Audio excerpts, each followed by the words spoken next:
Doctor Panjabrao Deshmukh कृषी विद्यापीठ अकोला अंतर्गत नागपूर येथे एक centre of excellence for citrus हा एक प्रकल्प आहे. या प्रोजेक्टमध्ये इंडो इस्रायल पद्धतीनं इथं संत्र्याचं उत्पादन घेतलं जातं आणि याचा मुख्य उद्देश जो आहे तो या संत्र्याचं उत्पादन वाढवणे आणि संत्र्याची क्वालिटी सुधारणे आहे आणि हा यशस्वी प्रोजेक्ट आहे.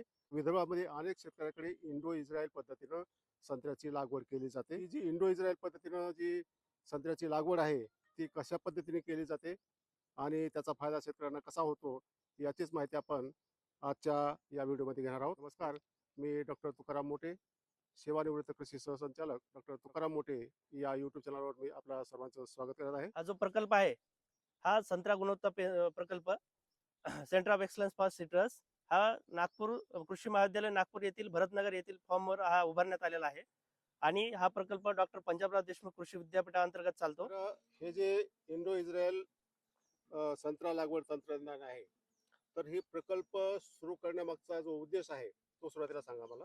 हा जो centre of excellence for citrus आहे हा म्हणजे सीओई जे आहेत हे संपूर्ण भारतामध्ये 4 ठिकाणी उभारण्यात आले होते. त्यापैकी 2011-12 मध्ये कृषी विद्यापीठ अकोला अंतर्गत नागपूरसाठी हा प्रकल्प मिळाला. त्यावेळेचे जे प्राध्यापक होते डॉक्टर DM पंचबाय सर, आता सध्या ते डीन ऍग्रिकल्चर म्हणून कार्यरत आहेत. त्यांनी या प्रकल्पाची इथं उभारणा केली. या प्रकल्पाअंतर्गत त्यांनी ज्या आपल्या इथल्या समस्या आहेत शेतकऱ्यांच्या संत्रा पिकामध्ये, त्या संत्रा पिकामधील उत्पन्न वाढवण्यासाठी आणि संत्रा पिकातल्या ज्या वेगवेगळ्या समस्या येतात त्याच्यावर हे करण्यासाठी इस्रायल देशासोबत आपण MOU करू आणि भारत सरकार, महाराष्ट्र शासन आणि कृषी विद्यापीठ असं ह्या तिन्ही मिळून हा प्रकल्प इथं चालू केला आहे. आपला हा प्रकल्पाच्या जागेवर आणि सोबतच 10 शेतकरी निवडले आणि त्या शेतकऱ्यांच्या पण शेतावर आपण हा प्रकल्प जो आपण निवड केली होती म्हणजे घन लागवड आणि बेड तयार करणे आणि डबल लॅटरल या पद्धतीने आपण त्या शेतकऱ्यांच्या पण शेतावर अशीच लागवड केली. आपल्याकडे संत्र्याची लागवड जी आहे 6 बाय 6 मीटरवर केली जाते. बेडवर कोणी लागवड करत नाही. आता ह्या इंडो इस्रायल पद्धतीमध्ये संत्रा लागवडीच्या काय काय नवीन आहे शेतकऱ्यासाठी? जे संत्रा पीक आहे त्याच्यावर जे येणाऱ्या सर्व बिमारी आणि जे रोग आहेत हे जमिनी आणि पाण्याच्या माध्यमातून येतात आणि त्याच जागी जर आपण हा बेड तयार केला तर हा जो बेड आहे हा बेड आपण तयार करताना त्याची ग्राउंडची जे ह्याची लेंथ आहे ही 3 मीटर ठेवली. हा बेस 3 मीटरचा. टॉपला आपण थोडस झोपडी सारखं घेऊन टॉपचा याचा जो बेस आहे तो 1 मीटर घेतला रुंदी आणि ह्याची 40 ते 50 सेंटीमीटर हाईट ठेवली आहे.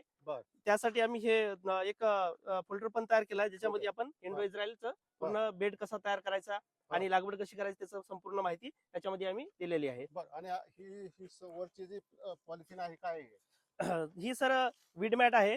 ही वीडमॅट जी आहे ही वीडमॅट आपण गवतासाठी आणि जे खालचं जे जमीन आहे ही चांगली राहण्याच्या उद्देशाने हे टाकलेली आहे आणि याच्या खाली आपण 2 लॅटरल दिले आहे झाडाच्या 2 बाजूला. त्याच्या खाली हा ड्रिप टाकलेला आहे याच्या खालून. बर, ही वीडमॅट टाकण्यामागचा उद्देश काय? हा वीडमॅट टाकण्यामागचा उद्देश सर आपण जे विडीसाइडचा मारा करतो एवढा तर त्याच्या जागी आपण जर का याला आपण वापरलं आणि याचा उद्देश जर आपण समजा सुरुवातीचीच लागवड करताना वापर केला तर आपण विडीसाइड वापरू शकत नाही लहान झाड असताना. तर त्यावेळेस आपण तो जो एवढा भाग आहे हा म्हटलं 1 मीटर त्या बाजून आणि 1 मीटर ह्या बाजूनं तर हा एवढा आपण तण विरहित ठेवू शकतो. त्याचबरोबर जे पाण्याचं इव्हॅपोरेशन जास्त प्रमाणात होणार नाही पाणी आणि आतमधला जो भाग आहे तो मुळांसाठी चांगला राहील या उद्देशाने आपण ही वीडमॅट वापरली. आता ही वीडमॅटचे किती आता हे 2 पट्टे दिसत आहेत मला. ही 1 मीटरचा या बाजून आहे सर आणि 1 मीटरचा त्या बाजून आहे. या बाजूने ह्याच्या 2 पट्ट्यात आहे हा. या जोडण्यात आहे का? त्या मधून आतमधून जोडून घेतल्या पण याच्यामध्ये आणखीन एक सुधारणा करायची म्हटलं तर आपल्याला सर असं करता येईल. आम्ही एक आता पुढचं मागवली त्याच्यामध्ये असं केलंय की ही 2 मीटरची पट्टी अखंड ठेवायची आणि आपण तिकडून टाकत असताना या झाडापासून ती जी पट्टी आहे एवढी फाडून घेतली या झाडात टाकून घेतला आणि इथून एवढी शिवली तर आपल्याला या मधून शिवण्याचं आपल्याला काम पडणार नाही. याच्यामुळे माती भुसभुशीत राहत असेल. माती भुसभुशीत राहते खालचं. बर, हा एक बेड एक तुम्ही सुचवलेला नाही. अंतरामध्ये काय फरक केलेला आहे का?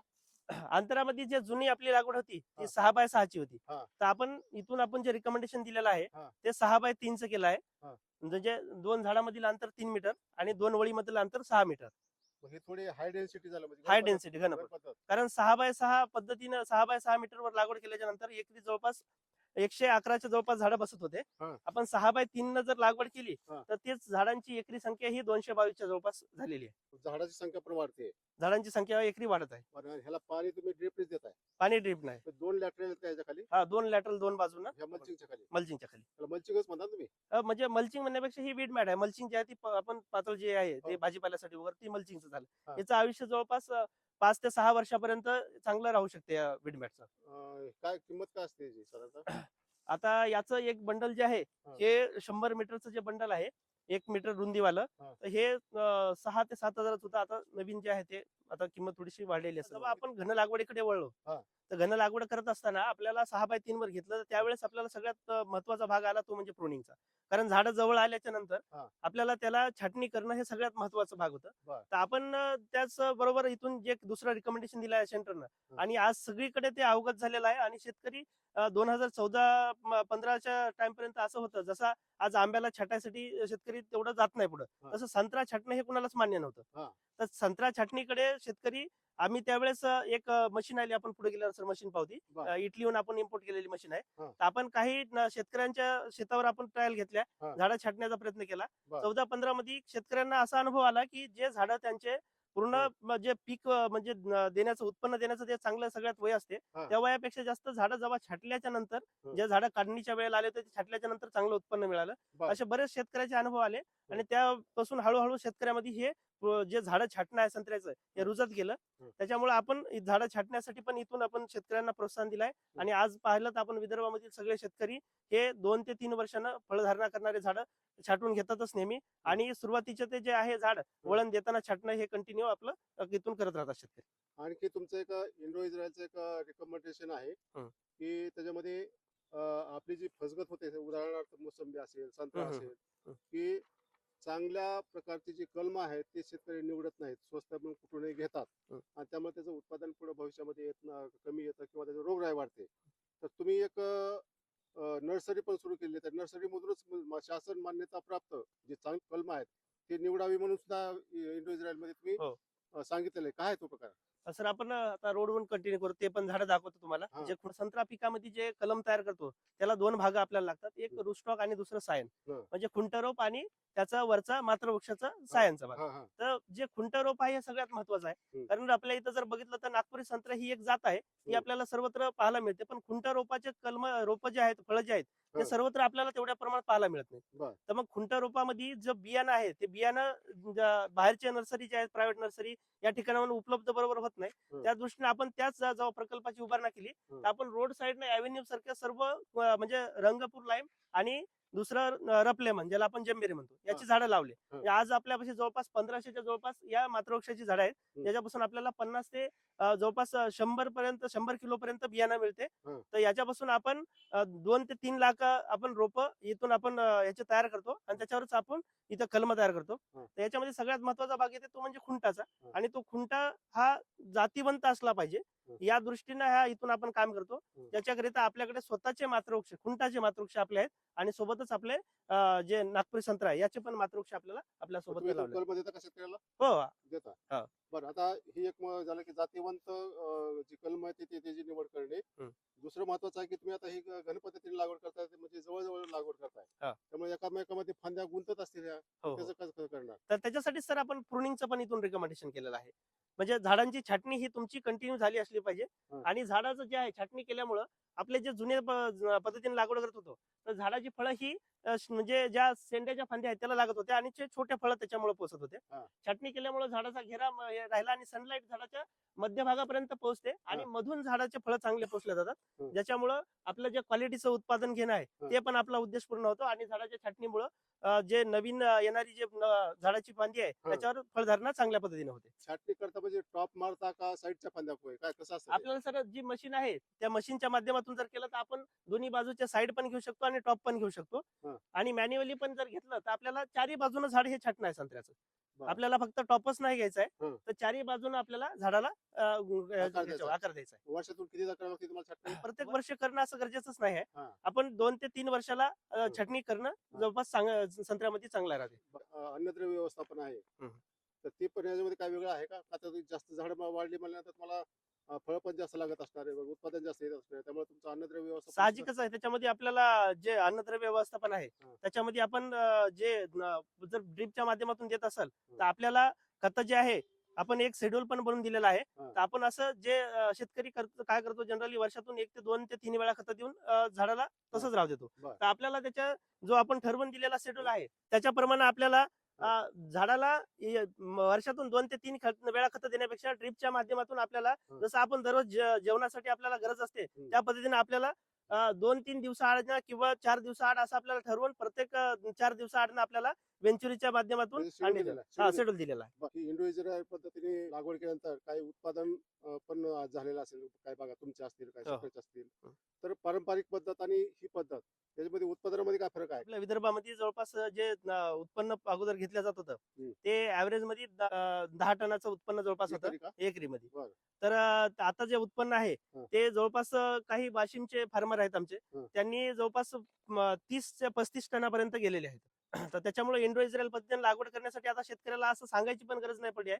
त्यांच्यामध्येच रुजलं आहे आणि हं. ते त्या पद्धतीने लागवड करण्याकडे वळत आहेत. बरं. त्यांना कोणतेही म्हणजे विदर्भामध्ये जर बघितलं हं. तर बऱ्याच शेतकऱ्यांना आता ते शेतकऱ्यांचं पाहून स्वतः त्याच्याकडे वळत आहेत की टेक्नॉलॉजी आपला जो उद्देश होता या सेंटरचा हं. टेक्नॉलॉजी ट्रान्सफरचा तो हं. आता जवळपास साध्य झालेला दिसत आहे. पण आता ही छाटणी करता तुम्ही ती मशीन इटालीहून मागवली म्हणता. हा हा मग सामान्य शेतकऱ्याला कशी मिळेल ती? सर त्याच्यामध्ये आता बऱ्याच टीम तयार झालेल्या आहेत. हं. तर ती जे मशीन आहे ते आपण इथं काही कंपनीना पण आपण अप्रोच केला आहे की तुम्ही आपल्या भारताच्या लोकली याच्यामध्ये बनवा. हं. आणि त्याच्याच शेतकऱ्यांना आता छाटणीचं महत्व कळाल्यामुळं हं. शेतकरी स्वतःच्या जुगाडामध्ये तयार झाला हं. आणि त्या मशीनच्या फक्त अवलंबन न राहता कारण मशीन जी आहे ही एक छाटणी जी आहे ती 1 ते 1.5 महिन्यात आपल्याला पूर्ण करावी लागते बहार झाल्याच्या नंतर. बर. जो बहार घेतो आपण बर. आंबिया बहार घेतो किंवा मुर्गा बहार घेतो. बर. तर ज्या बहार संपल्याच्या नंतर आपल्याला 1 ते 1.5 महिन्यात छाटणी पूर्ण करावी लागते.